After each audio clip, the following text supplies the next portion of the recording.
can change the world. Slow money for sustainable agriculture. Tim Crosby is going to explain all of that. Tim, am I right? Slow money for sustainable agriculture? Yes. That's correct? That is right. What is it? What is slow money in the context that we're talking about now? Because you're involved with an organization called Slow Money, and you have a Northwest chapter as well. Yes, it comes out of a book by Woody Tash called Slow Money. And Slow Money, Woody and Carlo Petrini, who started the slow food movement, got talking, and Woody realized you need money. You need to really grow these businesses. And Woody, being an author, wrote a book, and his background is out of financing, and it sort of sparked a movement. About 3 years ago, the first meeting, over 400 people gathered in New Mexico on an idea. And what came of that was about 13 different groups around the country and a couple internationally that wanted to just try to bring it down to the ground in their communities, and that's where we began. By bringing it down to the ground, you're pretty much talking about agricultural funding, right? Yes, sustainable food and farming businesses. That's what we work out with. Compared to the whole conventional system, we're really focused on the notions of trying to help businesses that have a concern for soil fertility and for the products that they use and the food that they create and the workforce involved. So I'm confused. Are you a finance guy or are you a food guy? Coming at it more from a business lens. Come out of the foundation world myself, and I realized after working in foundation environmental worlds for a while that maybe the best way to preserve farmland is improve the economics of farming. And in food, it's a huge acupuncture point. We have so many issues that intersect with the food sector, with health, economic development, social equity, global markets, that if you work on food, you can touch so many different issues. When I think about the economics of farming here in the United States, I think of big giant farms. There's lots of subsidies that come to them from the American taxpayer. And then when I look at farming in a developing country, or what we call impact countries, I think of just the farmer who is making a living off of his land or her land. I mean, does that all encompassing in slow money? It is both, and it's a little confusing when you look from the outside before diving in. Slow money, in my view, and there's different views around the country and the world as to what it fully means. My view is that we really need to scale the business and the production of sustainable products. I'm not concerned as much about the scale as it is the impact.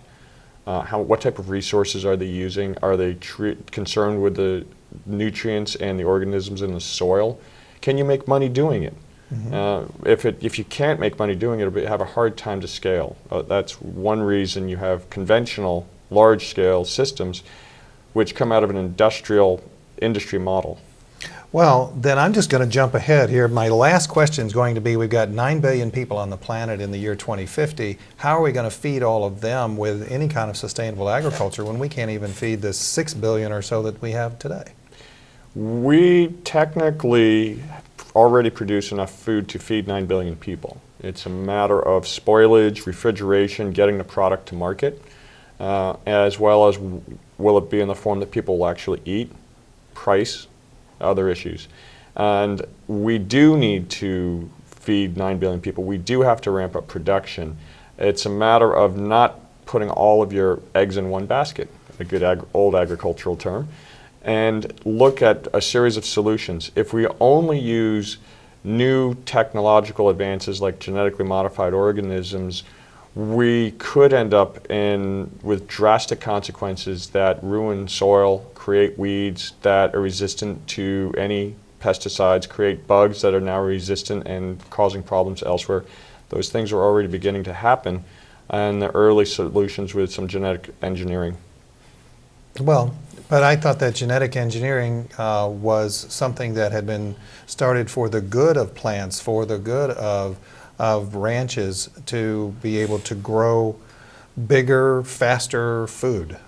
There are ways to use modern science for that end. It's a matter of what happens afterwards and who controls what and to what end. If you privatize if you take a seed and you use genetic identification in the lab to determine the traits, and then you create a new seed and you patent that seed and you get rid of the previous one, someone's making money on this, and it could be beneficial to society, but in a traditional capitalistic model, an economic framework, it's really geared towards the profit motive for those organizations that control the patents. You know, I think that's dangerous when we're talking about our food supply. It is dangerous, and that's why there's a lot of concern about it around the world. We've gotten sort of off of the grid here, and I do want to get back to it. What is the mission of Slow Money? Slow Money Northwest, there's a series of different groups, and we're one of them in the country. Slow Money Northwest, we work to catalyze the growth of our regional food economy by connecting investors and professionals interested in food and farming with the food and farming businesses needing investment. We do that by doing market research, investment analysis, and strategies. We work to identify the businesses that are first hit the screen. Are they doing things with a sustainable mind, paying attention to the earth and the people and the health of the products they create, and helping connect them to investors, helping give them technical assistance or business development services so that they can be prepared for financing. And that work has helped lead us into prototyping new ideas and innovations in how to finance.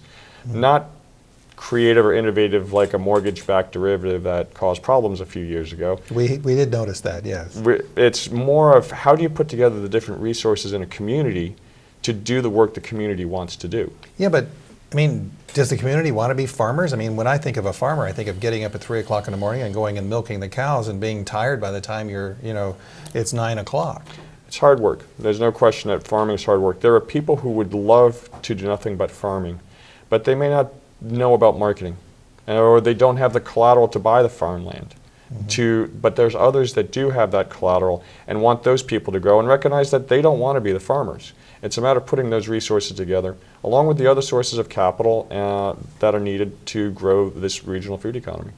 Okay, I got to take a little time out from, again, and just ask a question about you. Tim Crosby, master's degree in sustainability, is that right? Yes, I received an MBA in Sustainable Business from Bainbridge Graduate Institute. I went there when I realized, partially from my background with foundations, that funding the same problems for 25 years, there's got to be other solutions. And so instead of just in this space, just buying farmland and preserving farmland, how else can you do it? How else can we engage it to make it profitable? So trying to understand the rationales of business. I came around to those ideas as BGI was being born. And it was during BGI that I recognized that food, especially, I remember the lightning rod that hit me in one session about getting organics into schools and how many impact points that would have on the system.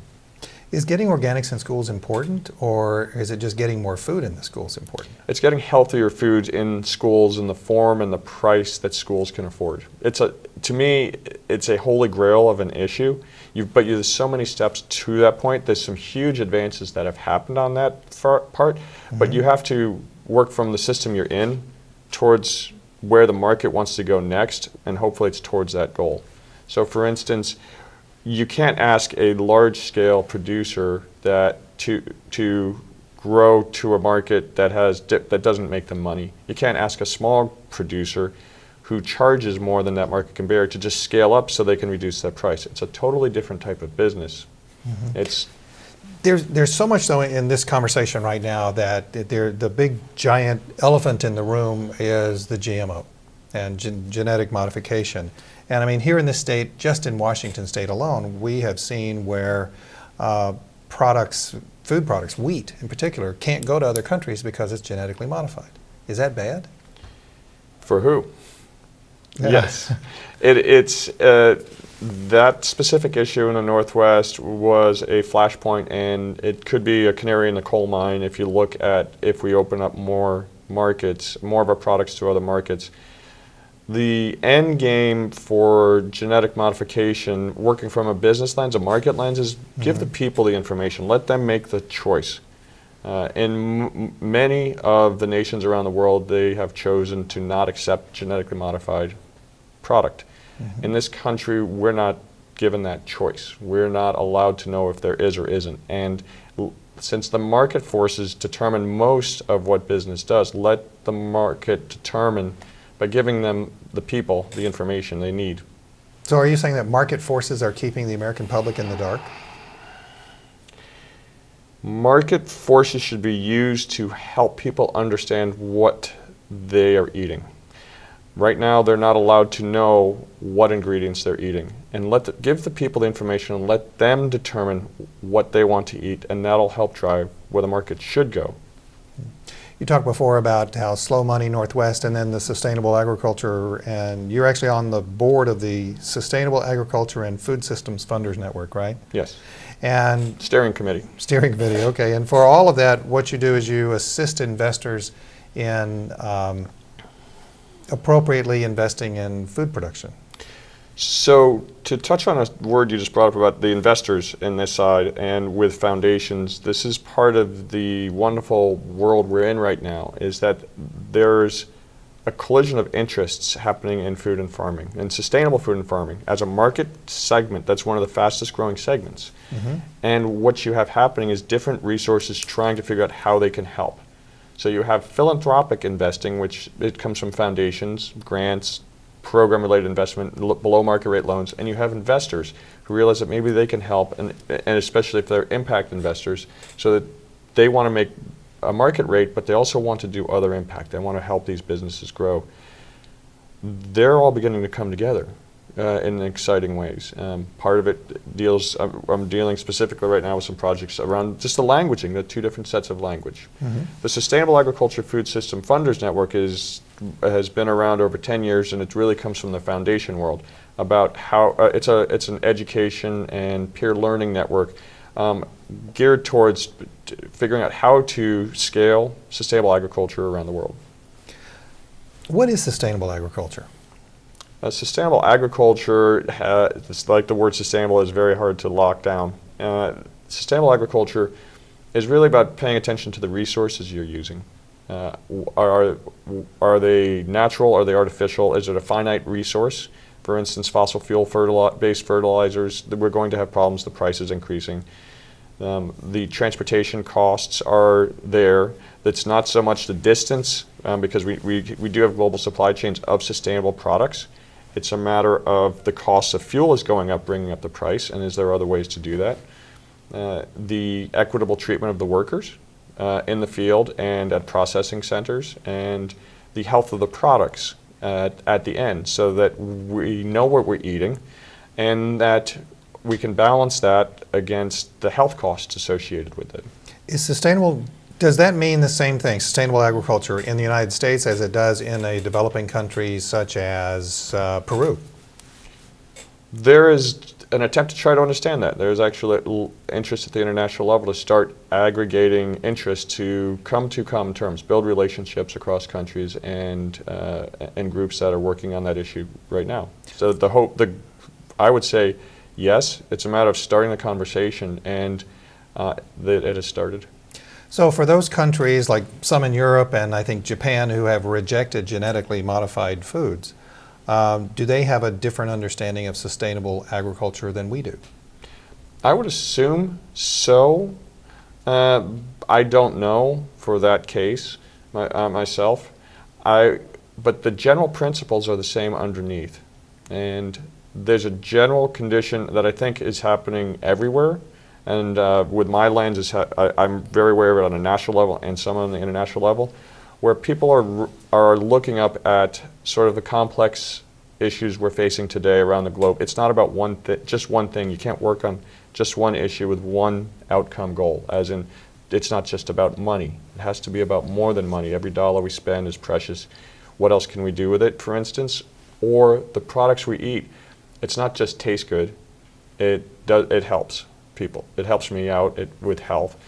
And so what's happening around the world is this collective, okay, I get it. I get something's up. I get that this is more complex, but I don't know what to do about it. How do I put all of these issues of equity, soil, health, economic development together? And so the period we're in, and that's where we're working partially with the slow money work and the Sustainable Agriculture Food System Funders work, is trying to develop some pathways of understanding, pathways, prototyping examples of how you can invest, how you can grow food appropriately, the conditions of the growth and the workers. So if I'm an investor and I've got some money to invest, and I'm looking at the population patterns of 6 billion versus 9 billion, I'm thinking, hey, agriculture would be a good place to put money. What would you do for me? I would start with, what are your priorities, personally? Making money. If you're just about making money, then you might need to go talk to somebody else. If you're interested in making money plus having an impact on society and health and the environment, then we can talk. That's just the basics of it. So if we get going into a conversation, there are a series of opportunities, and it's a matter of trying to fine-tune your interests and your screen to the investment options out there. We're, for instance, dealing with farmers. We have a farmer reserve fund that works with a credit union in the area to extend their ability to lend to businesses that wouldn't have otherwise worked. But they're only looking for $2,000 a microloan at any scale. But in a traditional framework, that business could not get money from a lending institution, and so we help provide loan loss reserve funds to allow them to do that work. Sounds like crop insurance. Is it kind of like that? No, well, it actually is putting the people back in the loan application. And what I mean by let's that, not do that. Let's just do everything by high frequency trading is done. well, we can look back at the last 5 or 6 years and see how that's worked out. And what we do is that we try to understand the people and what they're after, and then work for the business. And then with the investors, in this case a credit union, what can they do and what can't they do, and how might we help them? The big thing there is that we didn't want to administer loans. I don't want to call people and say, you're late on your payments, give me your farm. That's not what I'm here to do. But there are groups out there that can provide services like that, and they have the professionalism and the staff to do that. They have the resources in the community. How can we work with them to do more that they want to do, but they are structurally and regulated not to be able to do? Well, we can come in with this way. You know, I'm hearing you talk about organics, and I'm hearing you talking about dealing directly with the farmer, and then bringing the people back into the loan process. And then I go completely over to the other side, and I'm hearing about GMOs and that particular issue. And I'm just wondering if there is a war coming between GMOs and those who don't want GMOs. There has been battles. California, and their recent initiative shows the battle that ensued, and it's coming to Washington State. It depends on where you are. If you're in international markets, that decision's already done in many cases. They've already blocked genetically modified products. So the American farmer can't sell there? The American farmer can't, no, they can't sell. But it depends on what they sell. Not all products are genetically modified. And I do want to make a case is that this is about, for myself, it's crossbreeding different species. It's not against advanced science. Okay, help us understand the difference. How much time you have? The difference is... We have 12 minutes. the quick definition no, we don't is... even have that, so... If you take a Pakistani wheat gene, for instance, and you combine it with a North Dakota wheat gene, why not use modern science to do and speed up a natural hybridization process, but understand it? Identify the traits you want, and then use hybridization to get there. That's quite different than, say, inserting an eel gene into a fish, or combining a tomato with a fish, or something. You're crossing species with unintended consequences, and for those that come from a faith background, you're really messing with creation, and that happens too. So I'm eating vegetables that may have been crossed with fish? The science allows that. The science allows that. There is right now, going through the federal government approval process, to combine an eel gene with a salmon gene to speed up the growth of salmon. The noble goal is sound, that we need, but just from the point of we need to grow more food quickly. But the problem is that we don't understand when you start messing with growth that way. We don't understand all the consequences. And in many cases, the science that is behind that is paid for by the groups that are patenting the process. We need peer-reviewed science. And most importantly, before we get into the complexities of what it is and what it isn't, we should understand and agree upon a definition, as has happened in many countries around the world, and they've said, no, we don't allow this until we better understand it. But then let the people determine. In the United States, we're a market-driven country, and it's not to say you should stop that force, it's allow people to make their decision, an informed decision. I trust people to make informed decisions. Well, but while we're talking about the GMO issue, a bigger, faster food that is grown through genetic modification, we talked about at the very early part of this show about how there's already enough food on the planet without the necessity for that to be able to feed everyone. It's just a distribution system that doesn't work? This is a huge issue, and you have also more people growing into middle class in other parts of the world, that therefore they don't want to eat just a simple grain. They don't want to eat just rice, they want to eat more meat, for instance. And now to eat more meat, you need to produce more meat, and which means you need to feed a lot more grain that could have gone to feed a few people to feed the cow that'll feed a few people. And that resource allocation, it's hard to tell the people the person that's coming from grain to not eat meat. That's an advancement of society. It's a matter of, do we need to all eat a lot more meat? Or can we eat better meat that has an understanding of the input costs and the impact? If you're building grain that is fed with a synthetic fertilizer that's based off of fossil fuel in order to feed cows, what happens when the fossil fuel prices raise too high? I have run into cattle farmers who are, a few years ago, were looking to grass-fed systems just from the economic standpoint of it. And so it's a very delicate dance we're in. And so there's various issues as to solve this solution. There are some numbers that say we are going to need 70% more food than we have today.